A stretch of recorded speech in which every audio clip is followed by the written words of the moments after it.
Пытанне ад аднаго з нашых гледачоў, які загадзя даслаў яго. Летом 2020 і восенню Сергей Чалы даваў даволі дакладныя прагнозы на бліжэйшую будучыню. Можа, паспрабуе даць прагноз у новых умовах?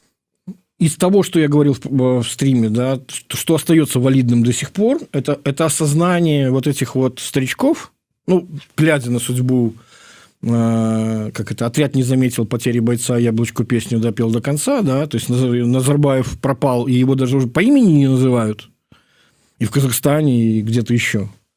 Да, там выступал 11 числа в парламенте Токаев, и говорил про Назарбаева, ни разу не называв его ни по имени, ни по фамилии.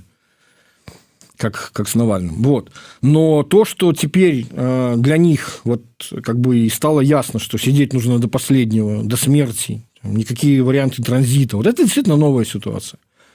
И это реально новая ситуация, в том числе и в стране. Потому что, строго говоря, мы же это прекрасно понимаем, Лукашенко не только наружу обещал свой уход. Он же и внутри страны большому количеству людей, которые вынуждены еще оставаться на своих рабочих местах, до самого верха. Это было смыслом вот этой сделки с дьяволом.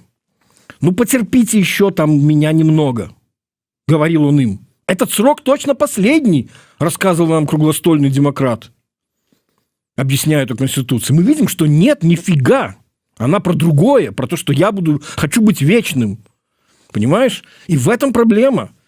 То есть золотая рыбка может исполнять желание до определенного только момента. Но когда ты захотел стать владычицей морской, тут что-то сломалось, понимаешь? И снова вернулся к корыту. И это еще раз говорит о новой ситуации. И как на осознание этой ситуации, того, что Лукашенко фактически кидает не только чужих, но и своих, как оно повлияет на умонастроение внутри аппарата, это очень интересный вопрос на самом деле. Это новые, как сказать, степени свободы, ну, это, извините, это физический термин, подвижности, да, то есть появляются новые точки, где оно гнется. Ну, тут, глядячи, про які аппарат говорить, коли говорить про силовой аппарат, я не говорю про силовой аппарат. Силовой аппарат не умеет управлять. Силовой аппарат умеет карать. Понимаешь? Можно сколько угодно поставить там замов на какое-то производство, все, что они умеют, это контролировать потоки. Они не умеют создавать стоимость, они не умеют управлять. Для этого нужно сотрудничество людей, которые там остаются. И там есть люди, которые для себя вот, ну, решили, что окей, ну, как тоже, например, не знаю, вот Калаур самый хороший пример, да? Да, я понимаю, что это выглядит херово, но, типа, моя задача сделать так, чтобы вот суверенная банковская система существовала, это для меня высшая ценность. А то, что там кровь на улицах льется, да пофиг на нее. Да, в конце концов, Джон Перпорт Морган говорил знаменитую свою фразу, что основные деньги делаются тогда, когда на улицах льется кровь. Вот. Но это же все равно какая-то сделка с совестью, это же все равно какой-то, ну, вопрос цены. Ну что ж, да, і тут, нягледзячы на тое, што Сергей сказаў крыху раней, што яшчэ невядома, ці дасядзіць ён да 25-го года, але судзячы па апошнім словах пра тое, што ён хоча быць вечным і рабіць усё, каб сядзець, невядома. Ну, нет, нет, более важные слова, это то, что хотеть он может все, что угодно. Вопрос, может ли. Это ключевой вопрос. И как раз-таки осознание того, что не все в его руках. И поэтому так много нужно говорить про то, что мы там, значит, если не Россия, то все, это же кругом нападение на Россию, это же все по периметру, через нас идут и так далее, и так далее. Я же говорил вам, что это все там угроза, а мы должны быть только там и так далее. Это ощущение, вот это вот insecurity, это ощущение того, что как-то что-то становится неуютно, понимаешь, в одиночестве. Как-то сквозит, как-то, знаешь, как это... Такое готическое ощущение, да, то есть вот пока ты ночью сидишь у костра, да, тут безопасно, как только выходишь за пределы, там ночь темна и полна ужасов. Вернуся да пытання Конституцыі, вот было сказано про тое, што можа быць Лукашенко і хоча, каб прагаласавалі супраць этого новага проекта, то можа быць стратэгія Дэмсіл за тое, каб праваліць гэтае галасаванне, яна атрымліваецца працуе на Лукашенку. Ой, сейчас очень сложно, на самом деле, уже говорить о том, что на что работает. Во-первых, потому что очень мало времени осталось, просто уже никто не успеет поменять эту стратегию. Скорее всего, да, ну, месяц. Раз. Второе. Ведь когда она вырабатывалась, она же вырабатывалась в ситуации, когда еще не было текста. И там ставилась задача не отношения к тексту, потому что подразумевалось, что это оба, там, как сказать, сделать хорошо для Лукашенко, там, только вид сбоку. Вот. И поэтому идея была в том, что, значит, это голосование для нас, не для Лукашенко, для того, чтобы выразить свои собственные отношения и в очередной раз понять, там, почувствовать плечо товарища и так далее. Может быть, имело бы смысл подумать над тем, что... Но я не уверен, что это как бы может быть легко воспринято. И, честно, я на самом деле я за этот вариант Конституции. Я за любую движуху. Я за любую ситуацию, которая меняет статус-кво. Да, потому что изменение статус-кво сейчас – это все больше рисков для устойчивости той системы, которая и так не знает, за что хвататься. Вот. Но я не уверен, что эту идею можно нормально продать сейчас людям. Да? Это же требуется объяснять. Как ты начнешь людям во дворах говорить о том, что демократическая оппозиция предлагает голосовать за вариант, предложенный Лукашенко? Там придется много объяснять, почему это так. Поэтому... Что тут долго тлумачить? Сказать так, Чалы закликал голосовать, потому что он хочет движуху. Не-не-не. Если не объяснять, то тогда появятся другие объяснения, которые объяснят, почему Чалы за вариант лукашенковской конституции. Это будет только хуже. Не, так не работает. К сожалению. Просто мало времени, реально. То есть, если было бы больше, может быть, еще и успели бы как-то объяснить. А сейчас, что называется, second best, да, но тоже неплохой вариант. Как бы, еще раз говорю, ставится цель не отношение к Конституции, ставится цель отношения к голосованию. Сейчас, вот той стратегии, которая есть. Тоже, в принципе, неплохо. Ну что ж, здзіўляецца Ірына Баравіцкая. Месяц, вы сапраўды лічыце, што рэферэндум будзе ў лютым? Ну вот, як сказаў Сергей, тут ситуация такая: альбо ўвогуле адмаўляцца от этого референдума, альбо проводить, як призначили. Нет, во-первых, его же не удастся, понимаешь, отменить под видом, то есть, не получилось чрезвычайщины. Да, хотелось войны, или хоть какой войны, хоть интервенции вот этих сил там и так далее, да. А тут значит, вот вам пару дней на сбор, и там в течение 10 дней вы метаетесь, да. То есть, еще даже погеройствовать не успели там рассказать о подвиге Озаренка, там, или что там еще, очередное, там, значит, орден за мужество какой-нибудь, там, значит, при охране какой-нибудь сарая, там, и прочее.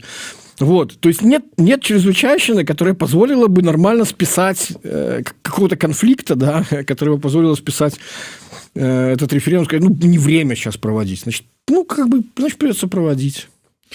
Ну что ж, я еще раз нагадываю всем подписываться на наш YouTube канал и таксама на YouTube канал Сергея Чалова, Чалы Лайв. Шмат цікавага и у нас, и у вас. И Сергей, прогучала от тебе про тое, что вот зараз Лукашенко пачаў так мысліць і там планаваць такими горизонтами, як мінімум до 2025 года. Узнікла пытанне, может быть, и демократычнай нашим силам оппозиции, там офису Светланы Тихановской, там Латушку тому ж самому, таксама пачаць такими нейкими вось горизонтами думать, планаваць свои дзеянні и так далей. Я гэтае пытанне задаў у панядзелак. У нас у эфиры быў Сергей Валерий Ковалевский, кіраўнік кабінета прадстаўнікоў Светланы Тихановской, и он сказал, что да, я згодны с тым, вот с гэтай думкой Сергея Чалова, что трэба и нам таксама вот планаванні такие рабіць. У тебя есть бачанне того, что вот может быть над чым им, калі вот планаваць вот менавіта вот таким часовым промежках, на что засяродзіць увагу? Нет, во-первых, здесь немножко сложнее, да, то есть хотелки Лукашенко не есть возможности Лукашенко, это надо четко понимать. От того, что он сказал, что я хочу досидеть до 25-го, не означает, что он может досидеть до 25-го. Да, это как в знаменитом анекдоте: доктор, там, значит, у меня проблема, сосед говорит, что может там каждый день. Так и вы говорите, в чем проблема, да? Вот. В данном случае Лукашенко заклинает реальность на самом деле. Второй вариант, то есть, второй вопрос – это то, что мыслить нужно не горизонтом временным, а мыслить нужно очень простым принципом. Действия наши, нынешние, тактические, они приближают к стратегической цели или мешают нам ее достижению. Потому что стратегическая цель одна, и она гораздо более глубокая, чем просто сменить там Лукашенко на кого-то, может быть, еще одного Лукашенко. Мало ли что может быть. Ну, то есть, вот хотели, как мне говорят, там, ну вот же, они же добились отставки правительства. Ну и что? Как бы, ну вот Крыловский квартет, да, и как бы и снова играют ту же мелодию. Вот.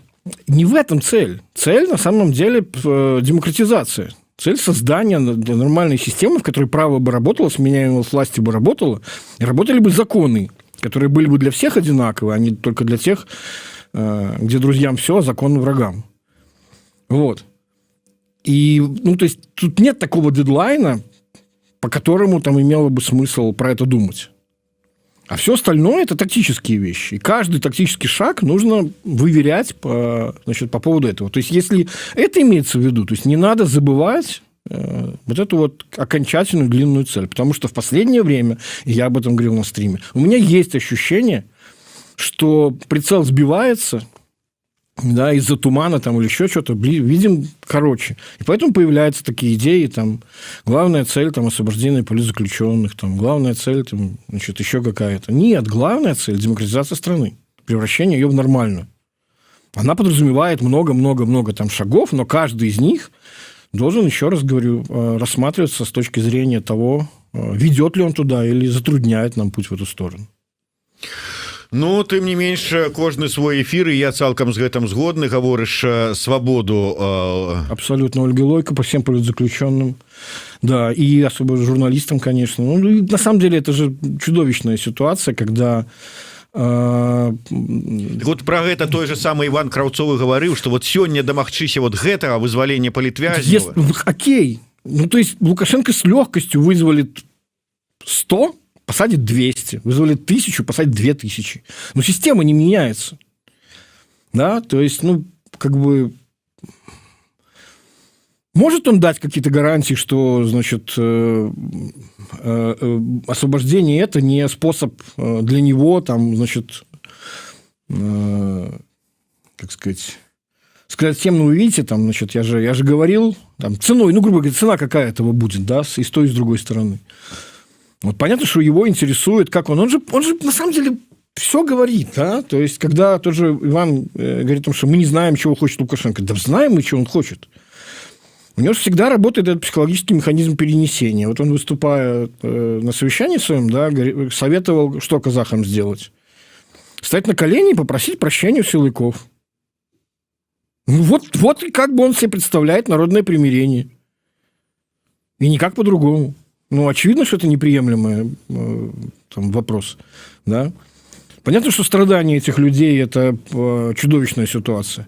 Но вопрос, как бы, хотят они выйти этой ценой? Переворачиванием страницы там, и так далее. И продолжением ситуации, когда на их месте может с легкостью просто вот оказаться еще такое же количество людей. Может, кто-то и согласится. Ну, я думаю, ну, опять же, это спрашивать надо. И им же, я так понимаю, этот вопрос задавали тоже с той стороны. Все эти круглые демократические демократы, круглостольные. Ну, и что-то как-то мы не видим больших желающих писать прошение о помиловании, становиться на колени перед ОМОНом там, или кем-то еще. Ну что ж, як заўважыў так вельмі образна Сергей Чалы, будем назіраць за гэтай гонкай на лафетах, чым яна скончыцца. Я думаю, что вельмі спадзяюся, что беларускі народ у выніку застанецца у выйгрышы. Да, пожелаем выздоровления Александру Григорьевичу, пользуясь известным выражением, да надо, чтобы дожил. Ну да. Как это, что там, ковидная пневмония или как там, что там, да. Потому что... Хрипы. Дыхание через стокса. Будет очень интересно, да, если доживет. Ну да, это правда. Дякую великим. Сергей Чалы, Змитер Лукашук. Подписывайтесь на наши YouTube-каналы Сергея Чалы Лайв и Еврорадио Лайв. Будет очень много интересного, як кажуць героі пэўных мемаў, але тым не менш сапраўды так. Дякую вялікі. Сергей Чалы, Змитер Лукашук. Слухайте и глядите нас.